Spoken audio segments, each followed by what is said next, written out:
Hello guys, আমি রেডিমার Payel. Welcome to my channel big welcome. So high five, let get started.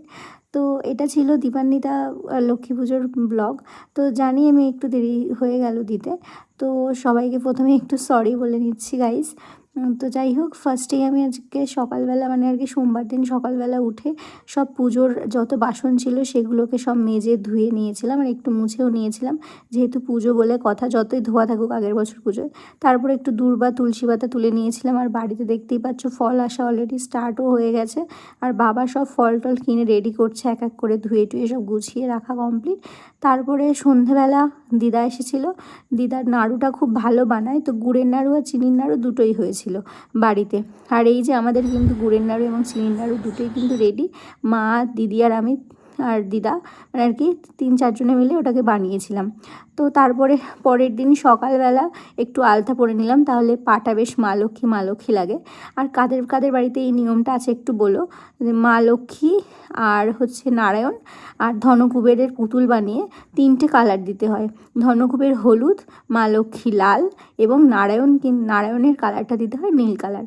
তো যাই হোক, পুতুলটা করার পরে যথারীতি মঙ্গলবার দিন সকালবেলা সব গুছিয়ে গেছিয়ে নিয়েছি আমি, দিদি আর মা মিলে। বেশিরভাগটা দিদি আর মাই করেছে, কারণ আমি একটু রান্নাবান্নার দিকে একটু জোগাড় করতে গেছিলাম। তো এখানে মামা পুজো করছিল, আর পুজোটা খুব সুন্দর করে মামা। তোমরা অন্য বছরের ব্লগ দেখলে বুঝতেই পারবে। তো আমি এই ক্লিপটা নিয়েছিলাম পুজো করার পরে, মামা তখন একটু ব্রেক নিচ্ছিল, তখন এই ক্লিপটা নিয়েছিলাম। আর দুপুরবেলা আমি বানিয়েছিলাম খিচুড়ি আর একটু আলুর দম। তারপরে সন্ধেবেলা সবাইকে প্রসাদ দিচ্ছিলাম, একে একে সবাই এসেছিলো। তো প্রসাদ দেওয়ার ভিডিওটা আর করা হয়নি। আর এখানে মা লক্ষ্মীর বিয়ে দেওয়া হয়, আর বলা হয় আমাদের যারা দীপান্বিতা লক্ষ্মী পুজোর দিন মা লক্ষ্মীর আর কি জন্য এই পাটকাঠির আলো দেয়, তারা বলে সবাই যে কি পাটকাঠির আলো দাও, মা লক্ষ্মীর বিয়ে দাও। এই কথাটা উচ্চারণ করে এই মা লক্ষ্মীর আলো দিতে হয় পাটকাঠির আলোর দিয়ে। তো যাই হোক, তারপরে আমরা এই বাজির দিয়ে একটুখানি পাটকাঠির মধ্যে দিয়ে দিচ্ছিলাম। যাই হোক, তো তারপরে বাবা এখানে একটু আড্ডা মারছিলো, তো আমরা সবাই মিলে বলছিলাম বাবাকে সরে যেতে। বাবা বলছিলো এইভাবে পোজ দিতে। আর দেখতেই পাচ্ছ শুভ এখানে সব বাজিগুলো এনে এনে ওর মধ্যে দিচ্ছিলো কালীপটকা, আরও বিভিন্ন রকম বাজি। আর দিওয়ালি তো জানো, পুজো আর কি কালীপটকা ছাড়া চলে না, বা কোনো বাজি ছাড়া দিওয়ালিটা আর কি স্পেশাল হয় না।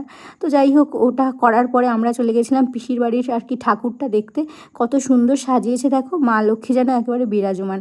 তারপরে খেয়ে নিয়েছিলাম একটু নাড়ু আর একটু ছোলা, ওটা খেয়ে পিসির বাড়ি থেকে সোজা আমি বাড়ি চলে এসেছিলাম। তো আজকের মতো ব্লগটা এইটুকুই, টাটা সবাই।